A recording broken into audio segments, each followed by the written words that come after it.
Hi, welcome to Art Talk. This is my very first solo, so don't be nervous. I'll do that all for you.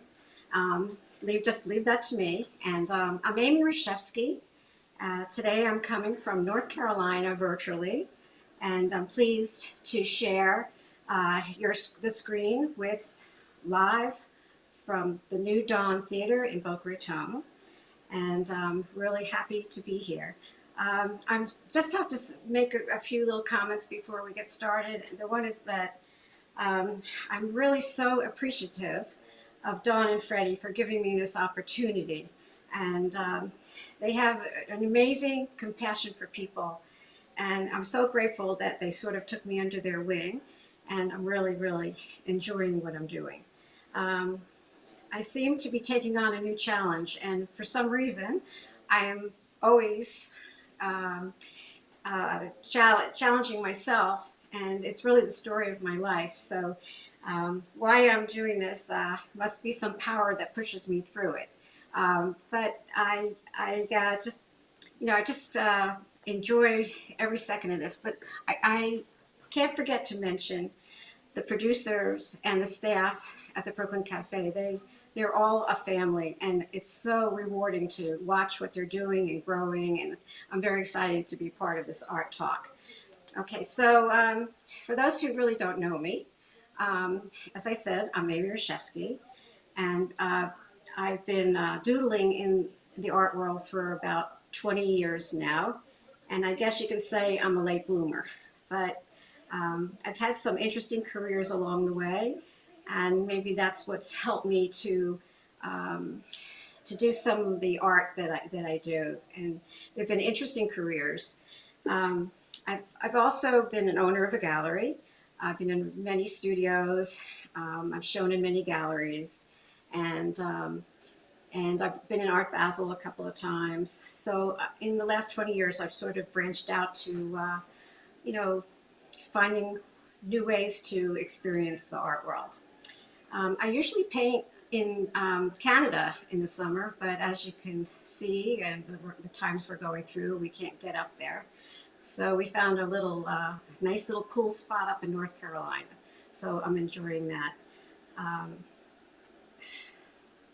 I'm married to my best friend, and I have three children, eight grandchildren, and I love the way the kids react to what I'm doing, and they love to share their artwork with me. And some of them, I can tell, have that little touch of art that's appearing in their lives themselves. So it's kind of fun to watch. Um, where am I? So I'm just keeping my notes so I could not lose my balance here. Um, as we go on, you can probably send a text or email me, and along the way. So let's just move on, and I'm going to show you some of my work. So number one, please. Okay, so as you can see, there's a lot of styles in there in this picture. I do glass tables, I do reclaimed wood, I do wall hangings. I mean, just you put it in front of me, if it's a challenge, then I'll try and meet it. So I enjoy doing that. Um, so, as I said during the show, they're going to put the number up that you can call me and ask questions. The number right now, I'll read it off myself, and then they'll post it for you, is 888 994 4995, and it's Studio A. And it would be fun to listen to you, okay, and hear your questions. So today, there's two parts to the show. I'm going to do the first part, and then I have a guest that I'll announce later on. And I'd like to talk about the latest project that I've been concentrating on for the last year or so. And that's mosaic tapestries. And the reason why I call it mosaic tapestries is because I have taken my older paintings, and I've reformed them into, or transformed them into new pieces. So I'm going to show you a couple of those as we go. Let's see. And I just wanted to make a note that most artists that are like me have tons of stuff. So they're in their garage, they're in their under their beds, they're in their closets. So, I was like getting overloaded, and I wanted, because I love to paint so much, so I wanted to figure out what to do with those paintings. So let's start with number two. Okay, so this one is I forgot. Okay, all right. So this one is the first piece, this lady that I did, and it's the first piece, not the first piece that I've done, but it's the first piece that has a solid background.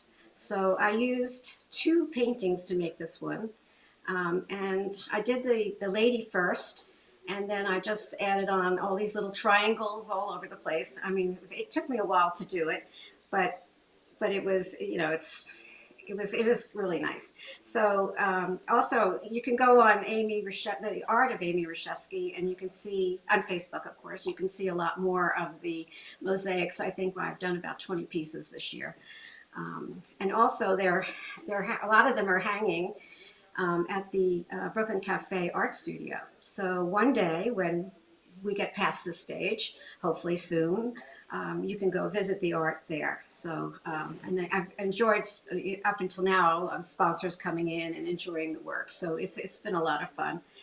Okay, so let me just figure out where I was. Okay, so number two, please. Okay, so that's Daisy, and Daisy the duck. I don't know why I did Daisy. The colors sort of brought me to doing her, and I guess I just started putting pieces down on the canvas, and it started to formulate, and I saw a duck. Most of my series that I've done over the years, for some strange reason, has a character of some sort. So I know one year I did a painting that was a skunk and a deer and a rooster all in one painting. I mean, don't ask me why, but whatever comes out, comes out. So let's see, number three. Okay, all right. So this one's one of my latest. I have one more that I'm doing right now, but this one is called Together in Sync. And I was so motivated by what's going on in the world. And I said to my husband, let me have your hand. So I drew his hand, I drew my hand, and I painted the background, and I started cutting out hands from all my different tapestry all my paintings that I've cut up and brought with me. And I formed this together piece. And I think it's kind of powerful, and it was a lot of fun. And now I've been asked to do some children's hands, and my grandchildren are coming to see me, so we're going to sit down and we're going to do our own hands. So it should be a lot of fun, and when I finish them, maybe I'll get to show them on the show. Okay, so number five, please. So okay, so this is an abstract dog, and I was going to show you. I'm sitting in front of it, and it's three-quarters done. And for some reason, I was trying to figure out what I wanted to do, and I just foaming through a magazine, and there was a dog, and it looked kind of cute. So I said, all right, I've never done a dog before, so I started doing this one. And right now, I'll be able to show you next week the finished product. But I've added green grass and all kinds of stuff in there around the face, and it'll formulate into something. And I also want to mention that I use boards. Yeah, I'm trying to think of, they're palette boards. And for this dog, and for the one right before this one, the hands, because I find the surface is really easy to work with. The rest of all my other ones are done on canvas, and the canvas is not so bad. It's a little more got a little more feel to it, so you have to make sure that when it dries, it doesn't separate as much, but it still works. And as I said before, if anybody, or maybe I didn't, if anybody would like to know the process that I do, I'd be happy, to talk to them at any time. And also, I've learned from my mistakes, of course, that you have to use the right glue. And if if one of my first ones, I realized that I was using the wrong glue, but I was able to manipulate the piece to paint it over a little bit, and you wouldn't even know the difference. So that's that's what I really like doing that. So let's see. Okay. So I don't know how much my time. I probably went real fast, but could it be possible that we're in time for a commercial? I'm not sure. Please let me know if that's possible right now. Come see Amy Reshevsky, an artist here at the gallery. She has a plethora of art styles that will indeed captivate the human spirit, mind, body, and soul. From her vibrant pieces to her most shrouded pieces, come down and see Amy Reshevsky. Come see Amy Reshevsky, an artist here at the gallery. She has a plethora of art styles that will indeed captivate the human spirit, mind, body, and soul. From her vibrant pieces to her most shrouded pieces, come down and see Amy Reshevsky.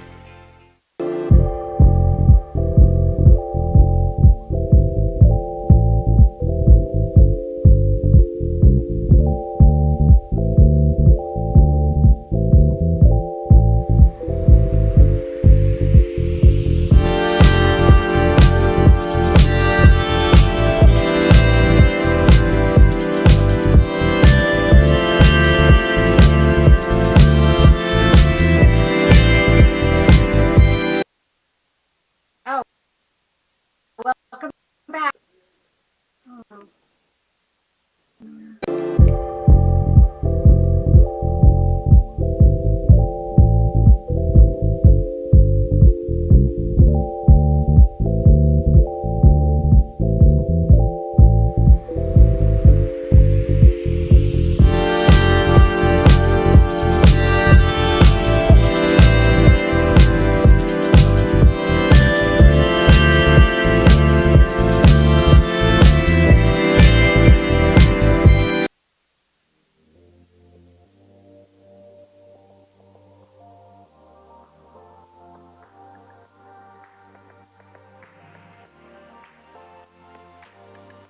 Admirers, connoisseurs, and enthusiasts of the art world, witness a visual spectacle like no other. Come visit the Gallery at the Theater, one of South Florida's best kept secrets. Located. Welcome back. I'm sorry about that. My computer took a little walk. I'm here. Can you see me? Testing. 1, 2, 3. Anybody there? Shit. Oh my God.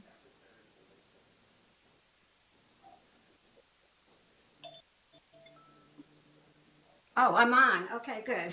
Sorry about that. All right, let me get myself organized. I'm really okay. So I'd like to introduce my guests today, Brenda and Magnus from the Magnus and Gordon Gallery. Well, there you guys are.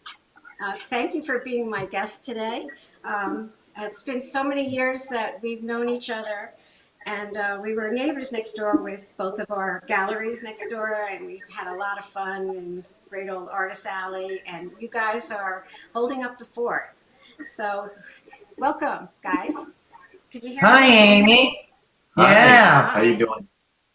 I'm doing you're a good. brave artist. No, thank Your you. work So are looked you. really good on there.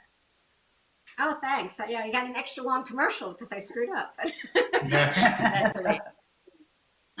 So I've been totally impressed with you guys over the years, and I, I, I, I call you characters because you are characters, and you never know what's going to come out of you guys next, or where you're going to be, and on the road, and all that stuff.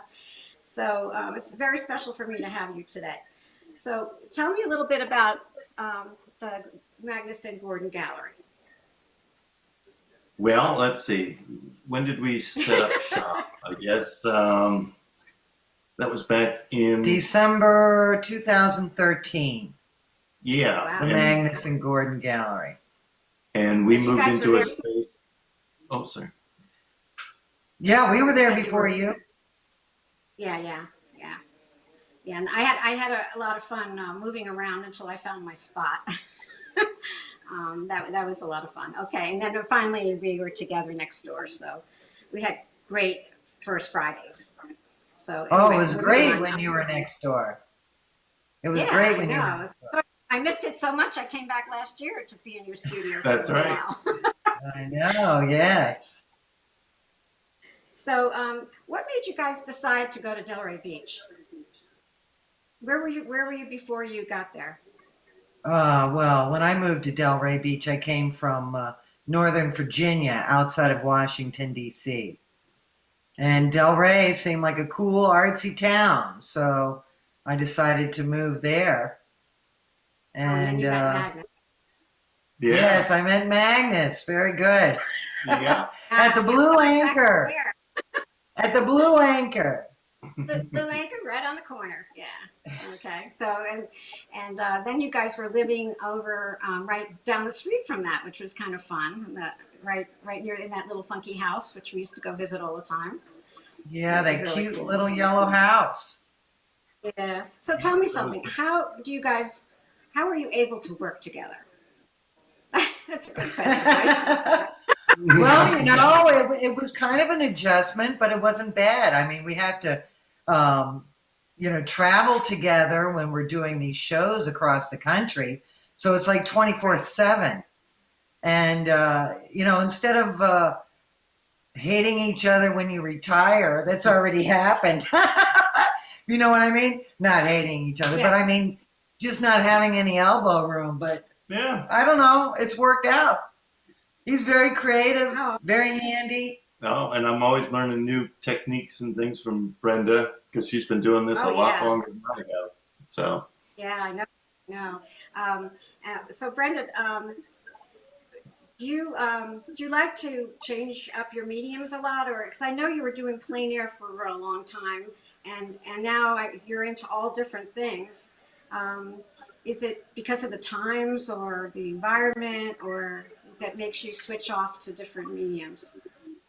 Well, I don't know. It seemed to me that kind of realism painting was not so popular right now, and people were more into modern or abstract work. I still do plein air, but I Right. felt I had to kind of reinvent myself. Things change and grow. Oh, okay. So, hmm How about let's talk about your art. So, can you guys put number one on first for us? Okay, so that's your dots. So explain why you came up with that, and also, I know that it was very popular because I was in the studio when you were selling them. So, yeah, just explain that whole technique. well, the idea was the power of one and how one, just either a different color or shape of the dot is different, that it makes a difference in what you're looking at. And somebody said, your art shouldn't be the big, huge statement in the room. It should be the Gucci purse that goes with the outfit. So, that particular, pattern, it's really amazing how fantastic it looks in so many places. So I started doing that. And instead of, the laborious work of realism where you got to get all those details, I found this very freeing. Yeah, I So noticed. that's I what I remember want. when you were standing on a ladder trying to get the right shadows, and yeah, it was very cool. Very cool. Oh, yeah, like this one's really kind of 12 o'clock because the shadows are almost centered to the painting. That painting is Right. 48 or 72 by 48. So it's a large Wow, painting. big one. Yeah, very big one. Okay, so let's go to number two. Uh, Okay. Go that's for it. needle felting. Those are little chickadees. And so when we do shows, we like to have a nice price range because not everybody can buy a $3,000 painting or a $1,500 painting. So that falls in like the 125, and I have some that go up to 300. So we try to, accommodate everybody. So how do you make them? Oh, it's wool, and I use different color wools and needles, and you just poke it and sculpt it with different size barbed needles. And then there's a clay beak. He makes the clay beak, and he does the feet, and then that's a shadow box frame, and he does the mounting. I do the sculpting. Wow. Yeah, I've seen you in action. It's like, I can't believe you're sitting there and all of a sudden this bird pops out or whatever, you know, you have oh, my favorite one was a little mouse sitting on the toilet. I'll never forget Huh? that. Oh, now that's Magnus's. That's his That's, mouse. of course it's him. Everything he makes, he sells it right away. I know. Totally amazing. I know that these are very popular in your art shows, and unfortunately, at the moment, there's no shows. But we'll discuss where people could come by them, and in a little few minutes. So I'd like to move on to number 3. Okay. Okay, so Magnus, I almost slipped up there. You've actually. This one is the, I think that I mixed the numbers up. So this one is the reverse painting. Right. Okay, so This this is is, yours, isn't it? Yeah. Okay, so Yeah. can you explain what that is for some people that don't really understand what reverse painting is? Well, this is in the Lowlands series and kind of inspired by driving on 95 down through Georgia, seeing the lowlands and the marshes and things like that. But the whole concept of reverse painting, which is basically we're painting on the reverse side of Lexan plexiglass. So everything that you see needs to be painted in reverse so that you've got, you know, the highlights that you want to see, the lighter colors and all that need to be added in first, and then everything needs to be kind of reverse engineered in this whole thing. So it's kind of a mind-bending process in the beginning because you're not really sure what it's going to end up looking like. But it's very satisfying. It's very interesting because you get a really good depth of color and contrast when you paint directly on the backside of this plexiglass. And a high gloss, very high gloss too. So it's very modern. Yeah, so it's kind of a combination of a traditional landscape, but with a kind of a modern twist to it. And we came up When I with the was, concept. Oh, sorry. Go ahead. Okay, finish. Oh, I said we Tell me came about up with the the concept. concept of reverse painting because I do a lot of what you might call dumpster diving in my collection of parts for my sculptures. And Right. one day we came along a big piece of plexiglass in a dumpster and stashed it into the studio and sat on it for about 3 years. Didn't know what we were going to do with it, and the day came when we were either going to take and throw it in the dumpster again or do something with it. So just started to paint on the back side of it to see what the front side would look like. And that's kind of how this whole reverse painting concept came to be. Oh, I understand that. I learned how to paint backwards when I was doing all my glass pieces too, so I know the whole thing. And you have to make sure that whatever you want to see first goes down first, and then Right. you elaborate. But I was going to say before we were driving up from Florida, and we were going across the bridge in Georgia, and I looked to the right, and I could swear it was the picture that I'm looking at right now. And the first thing I was going to say to my husband when he was driving, that looks like Magnus's picture, but it really is so real. It really is. It's really amazing. You really captured that pretty well.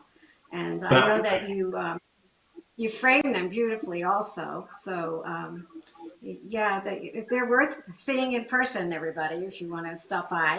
I'm going to go back to that in 1 second, but I wanted to go to number 4 because you did bring up your sculptures. And so how did you get started doing these sculptures are so out there and amazing. Well, I've always had a passion for antiques and history and the finishes on an old piece of metal or old clockworks or something like that that's been, you know, subjected to sometimes centuries worth of age. And it always intrigued me, and I wanted to try to replicate that kind of finish on a piece. And it occurred to me that making something in a human form with the interior being mechanical would be kind of an interesting view of the way people are becoming these days, because they're so attached to their cell phones, TV. Everything seems to be um, less human, if you will. You know, people would rather text on a phone than go and visit somebody and sit down and talk to them for a while. So that whole kind of concept ended up in this kind of a piece that shows that on the inside we're becoming less and less human because of all these mechanical and electronic devices, but on the outside we still maintain our facade to a certain degree. But you know, the patina to it, I don't know if that really is a reflection of any kind of mechanization, but I certainly love working with these patinas, and they really come out pretty fascinating. And you see on the shoulder Birds. here, we've got a partridge that's perched on the shoulder of this particular piece, which is entitled Athena and the Partridge. And that's a piece by Brenda. She did the needle felting on that. So it looks like a very lifelike bird, and it's a Did you very just recently add the bird? No, that was in there. yeah. Oh, it's been Yeah. a long time? Okay. Yeah, on previous pieces, I didn't have that softness that the needle felted sculpture adds to it, and this kind of just warms the piece up a little bit, makes it a little bit more whimsical and fun. Yeah, and I love, I mean, you don't have it today to show, but the inside is very cool too when you turn around the other side. You see all the mechanics inside? Is that the one with like Yeah. the, yeah, with the thing with the There's ridges?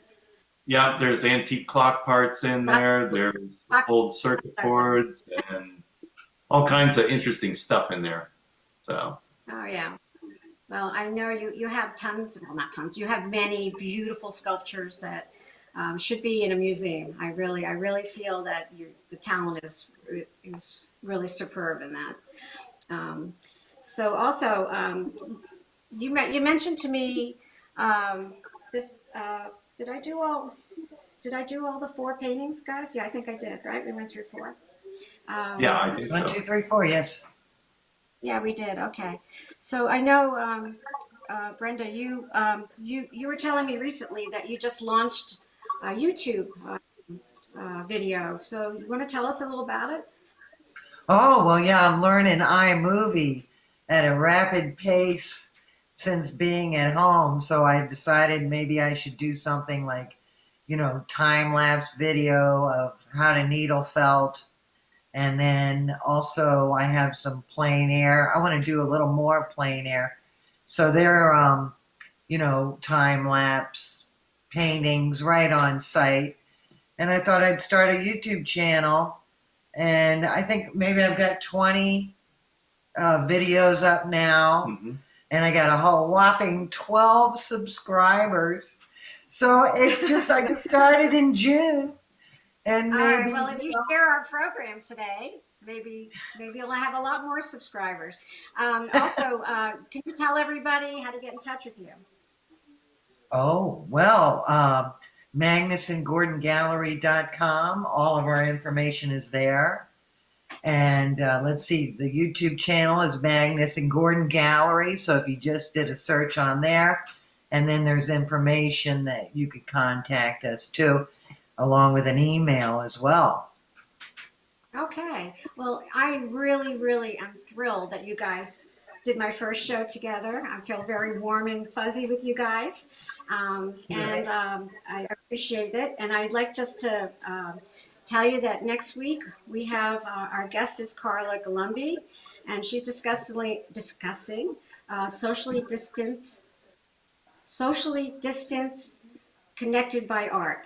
So, and I will be letting everybody know what we're doing. And I'm so happy that you came to the show today. And thanks everybody for sharing with me. And have an artful day. See you next week.